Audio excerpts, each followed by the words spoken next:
La Casamance, région du sud du Sénégal, est réputée pour ses pratiques agricoles traditionnelles et innovantes. Parmi celles-ci, le semis direct apparaît comme une méthode durable et adaptée aux conditions locales. Cette technique, qui consiste à semer directement en pleine terre sans labour préalable, permet de préserver la fertilité du sol, mis souvent en jachère, de réduire la pénibilité du travail et d'accroître la productivité. La première étape consiste à débroussailler les surfaces destinées à accueillir le semis. Après concertation familiale, les paysans identifient les parcelles de champs, souvent en friche ou sur des terres peu cultivées, et commencent par éliminer la végétation. Le tout se fait manuellement, individuellement ou en groupe, à l'aide de machettes pour dégager le terrain. Après le débroussaillage, une étape essentielle est le brûlage du bois coupé, souvent des branches ou des buissons présents sur la parcelle.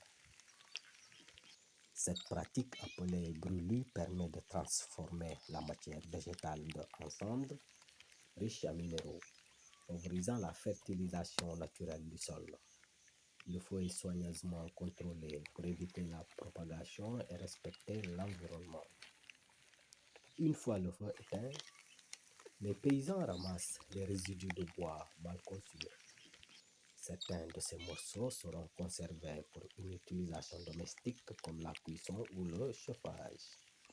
D'autres encore partiellement brûlés peuvent servir de compost ou de fumier pour enrichir le sol.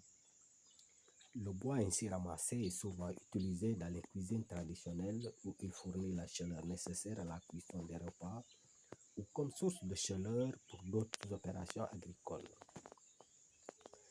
L'arrivée des premières pluies marque le début de la phase cruciale pour le semis. Dès que la terre est suffisamment humide, les paysans procèdent à la mise à terre des semis. Contrairement aux méthodes traditionnelles de labour, ici le semis se fait directement dans la terre humide, ce qui économise du temps et de l'énergie. Une fois les semis en terre, ils sont surveillés quotidiennement dès leur germination. Au bout d'une semaine, à côté des mange-mille, on observe l'apparition d'herbes sauvages, parfois d'insectes nuisibles qui peuvent détruire rapidement les jeunes pousses. La vigilance est donc de mise pour protéger la culture et garantir une bonne récolte. Après avoir atteint une certaine taille, il est souvent nécessaire de le repiquer pour l'aérer ou le repositionner afin d'optimiser la croissance et la récolte. Cette étape demande une grande attention car elle conditionne la productivité finale. Le semis direct en Casamance est une technique ancestrale adaptée aux réalités agricoles et climatiques du terroir, notamment celui de Air à Cabrousse. Elle repose sur des pratiques simples mais efficaces, mêlant tradition, gestion durable des ressources forestières et adaptation aux conditions locales. Les paysans, en conservant ces méthodes, perpétuent un savoir-être comportemental et un savoir-faire précieux, tout en contribuant à la préservation de leur environnement.